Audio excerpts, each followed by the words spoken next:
History is not just the story of the past. History is the mirror of the future. Today, I will bring a 14th century thinker and the greatest power of the 21st century to the same table. Ibn Khaldun was born in Tunis in 1332 and served in various roles during his lifetime, including judge, statesman, and teacher. He is regarded as one of the greatest historians, thinkers, sociologists, and economists of the Islamic world. He is considered a pioneer of modern sociology, philosophy of history, and political science. His most famous work, the Muqaddimah, is not merely a history book. It is the first systematic study that explains, through a scientific method, how societies are born, how they gain power, and why they eventually collapse. In the West, this work is accepted as one of the foundations of sociology. According to Ibn Khaldun, states follow a clear cycle. They are founded, they grow stronger, they become wealthy, they grow accustomed to comfort, and then they collapse. Long before modern political economy, he put forward striking economic insights. As taxes increase, production declines. Excessive state spending accelerates collapse. Labor is the source of value. Ibn Khaldun expressed this idea nearly 400 years before Adam Smith. The rise of the United States aligns with what Ibn Khaldun called asabiyyah, a shared social cohesion, shared ideals, freedom, equal opportunity, a production-based economy, a strong work ethic, and social mobility.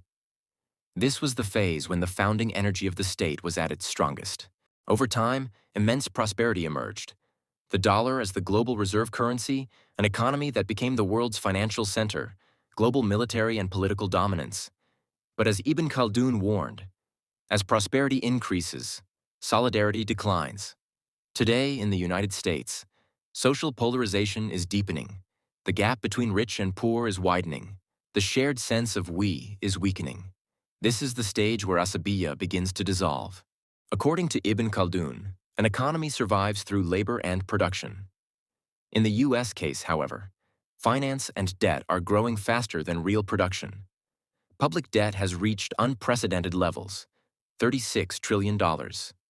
Continuous money printing fuels inflation. According to him, the army may be powerful, technology may be advanced, but if social bonds weaken, that power cannot be sustained.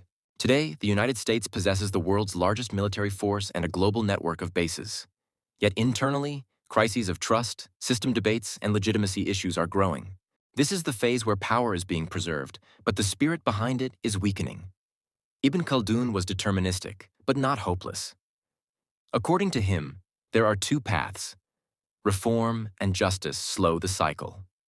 Insistence and denial accelerate collapse. For the United States, the critical issues are clear. A return to production, a balance between taxation and justice, the reconstruction of social trust. Otherwise, history shows us this truth. No power can survive after losing its internal cohesion. If Ibn Khaldun were alive today, he might say this about the United States. Power still exists, but asabiyyah is weakening. The economy is drifting away from production. The cycle may be approaching its final stage. This analysis is not a prophecy. It is a recurring law of history. History shows us Rome, Al-Andalus, great empires. None of them escaped this law. This video is not a prediction. It is a way of reading history. Ibn Khaldun teaches us this. It is not money, not weapons, not technology that sustains power. It is the spirit that holds society together. And when that spirit disappears, even the greatest powers fade into the pages of history. According to this thinker, no power can survive once it loses its internal cohesion. So, where do you think the United States stands in this cycle?